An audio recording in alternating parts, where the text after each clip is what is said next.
our own and an activist for many years, and she has taught many of us in the current wave of the progressive movement. And a nod to our own Mimi candidate. Thank you. Thank you, Evan.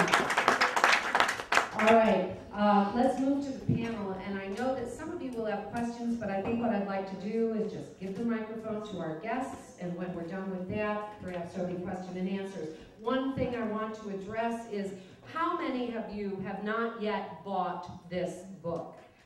Okay, it is the best $20 you will ever spend. Now, what I want to tell you is the traffic pattern to get the book, and is there someone there to take the money right now because we need a volunteer? Okay, the books are in the library, and you can get there by going out the back door and going into the library French doors. And you must have this book before you leave. I'm not kidding. Nonfiction, I don't think I've ever read better. And it absolutely, as you have just heard from David, it gets to the moment of history where we are. Make no mistake, I don't know how long the Earth has been around. I believe the scientists, I don't know if there was a beginning, billions, but where we are now as the human family on war, I think David's written the book that we need. Okay, with that, I'm going to hand this to Brad Friedman. Thank you.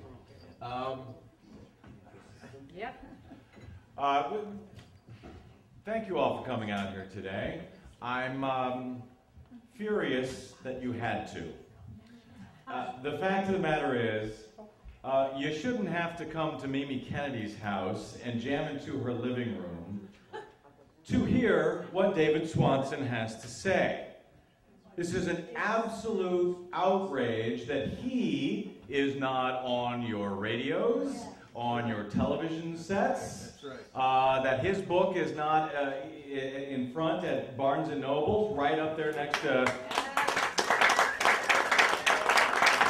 Right up there next to Bill O'Reilly's bold and fresh cherry-picked bullshit. Next to Glenn Beck's I'm lying, but buy my fucking book anyway. You know, he has been telling the truth for years. And that's why he's not allowed to be on television or on the radio. And I'm not, by the way, just talking about Fox News. I'm talking about CNN, talking about MSNBC. Whether you agree with David or not, I should think that the point of view that he has to offer should be heard if this really is a democracy. Now, I don't think that's a particularly controversial statement, but the fact that here we are in Los Angeles, one of the most, how do we put this, non-wingnut cities in the country. The fact that we have to come out here to hear David, that we don't have radio stations that adequately discuss these issues. We have KPFK, which we have to pay for. Thank God we have them. We've got this other station, K-Talk, which from, I think, 3 in the afternoon till 8 at night, drive time in the afternoon in the largest media market in the country, runs bullshit, paid for bullshit about Wall Street or some such, instead of progressive ideas. This is what has come of our media. And I love Mimi, but I don't want to have to come to her house anymore to talk about these ideas. I want these ideas out there and everywhere. And the reason they're not, frankly, it's easy to blame Republicans for this. It's easy to blame, Fox News. It's really fun to talk about the latest crazy thing that Sarah Palin has said lately. But the fact of the matter is, right now, the people who are failing us is us. Barack Obama on January 20th, 2009, when they changed the White House website over from the Bush website to the Obama White House website, he had a single paragraph on there, a single hopeful paragraph, that talked about restoring the media to reviewing the ownership of radio stations in this country, bringing more democracy back to that ownership of our airwaves. not the corporate airwaves. These are our airwaves. This was a very hopeful sentence. It was only one sentence. It was only on one page, but it was hopeful. By the time we got to summer of 2009, that sentence had quietly been removed from the White House website. All talk of the Fairness Doctrine, all talk of undoing the abhorrent Telecommunications Act that Bill Clinton signed in 1996 has all but ceased. And no one is yelling and well, I guess I do every now and again, and I suspect some of the people in this room do every now and again, but no one is screaming about restoring our airwaves to we, the people who own them in the first place. Now, we've had Democratic Congresses for and a White House for the last 2 years. What are they doing? And what are we doing to make them do the right thing? All of the lies that David talks about in his book, that he has been talking about for the last I don't know how many years, that Lila has been talking about, that Jason has been talking about, that, did you guys see Fair Game? Yeah. By the way? If you didn't see it, go see it.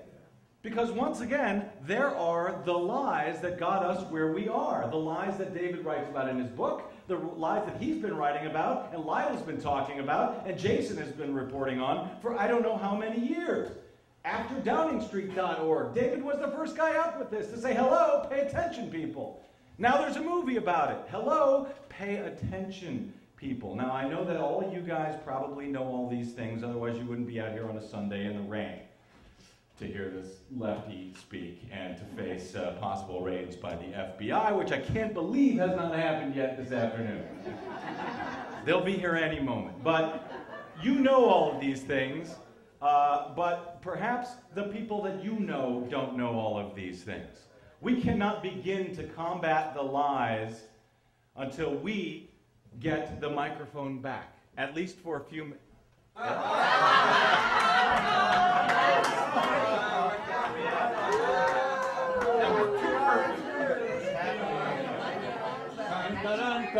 That was creepy.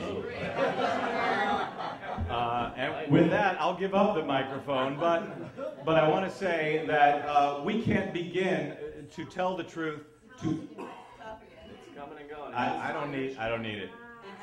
We can't begin to tell the truth about what we know to be right, what we have always been right about, what we have been right about time and again, year after year after year, until we start calling out our own people, the people who are supposed to be supporting us, for them to do the right thing. Otherwise, we will find ourselves in wars based on lies for decade after decade to come.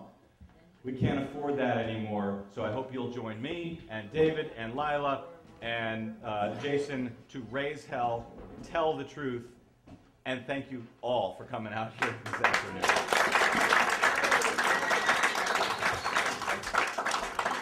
Somebody looking into the microphone? Yeah, I think it's actually, is it this microphone or is it the Lionel, the TV? The amplifier in the room, this microphone. The amplifier. My husband has suddenly turned on us. Can you hear me? Yeah. So this is my opportunity to get off the stool, right? Wow. All right. Go Lila. Yeah. You know, I actually read this book, and it's a real page turner. It really reads like an action adventure book because it's written very simply. It doesn't hide, and it actually goes through the lies of war, so that you know which lie was used as a catalytic agent to get us into each and every one of these wars. You know, each and every one of these wars has a Gulf of Tonkin story of its own. And the ending of these wars also has a story. So I'm going to ask David at the end of this little talk, and when I say little, I mean little talk, that I'm about to give you, to tell us why we dropped, for example, the bombs on Hiroshima and Nagasaki. Because as it turns out, it was totally unnecessary. Now, a lot of you are much younger than I am, and you may not remember, what happened when we dropped those bombs. But I was at Wisconsin University, and the feeling of shame, this blanket of shame that swept over us as it was reported that we had just killed, in a matter of seconds, 200,000 people. And we were in the middle of the war with Japan, and we didn't know what David is about to tell you, how unnecessary it was. But I also remember Truman as being a mean-spirited, unimaginative, ill-tempered little man, little haberdasher from the Midwest. And as history has dealt with him, he has become more and more heroic. So part of our job, I believe, is not just to stop the war that exists now, but to stop the language of war and to control the history of the wars that we are now involved in. Because when you speak to someone who's generally against war, they say, well, you can't say that every war was unnecessary. What about World War II? And we have a very romantic feeling to this day about World War II. Nobody says that Prescott Bush, father of George Bush, really arranged the bank loan that started Hitler again, made it possible for Hitler to start his war race again, to build the ammunition that built his army. Nobody says that Prescott Bush was responsible for the sale of the 3rd Avenue L, which was a railroad that ran above ground through New York. We sold them the steel from the 3rd Avenue L, which really kicked off their arms race. Nobody talks about that really uninteresting stuff.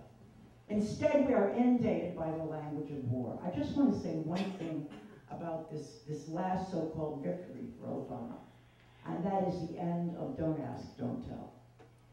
This, for me, when I think about it, is a very bitter victory.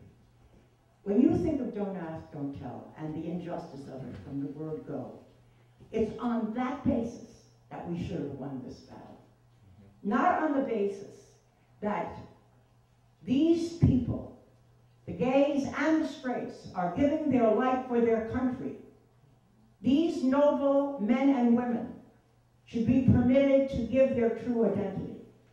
And so, the glory of war goes on, and the concept of the glory of war is somehow or other locked in with this civil rights matter that should have stood on its own feet.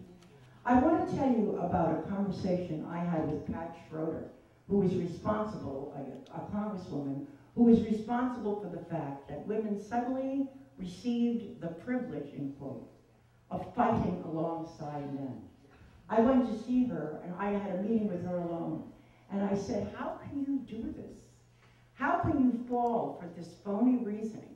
How can you allow yourself to be manipulated this way when women should be convincing men not to fight? When women should not be willing to kill other women's children? Are we saying that's okay for women to kill other women's children? And thereby implying that it's okay for men to kill other men's children? And she said, very defensively, well, as it just so happens that this is the only way that women are trained now to fly commercial jets. That was her reasoning. So when you have that kind of provincial thinking from someone that we regard as a great congressperson, you understand how provincial Congress really is. And that the leadership for peace has got to come from us. We cannot fall for the language of war, the glory of war, the people who give their lives for their country. Those people have to understand that they're giving their lives for corporate America. They're giving their lives for Halliburton. I'm going to repeat my father's definition of war to you all. War is one stranger killing a second stranger for the power and profit of a third stranger. That is what war is. And I believe that is the definition that we should adopt. And now I'm going to ask David to describe for us why we did not have to drop that bomb on Nagasaki in order to stop the war with Japan, and why, in fact, we did drop yet another war, a bomb. I have it reversed. We did not have to drop that bomb on Hiroshima, and why, in fact, we did drop the second bomb on Nagasaki. So I'm going to hand this over to David. Thank you, Lila.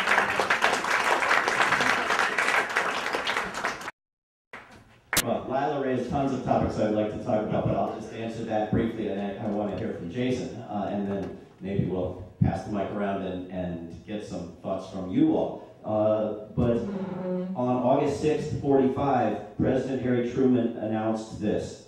16 hours ago, an American airplane dropped one bomb on Hiroshima.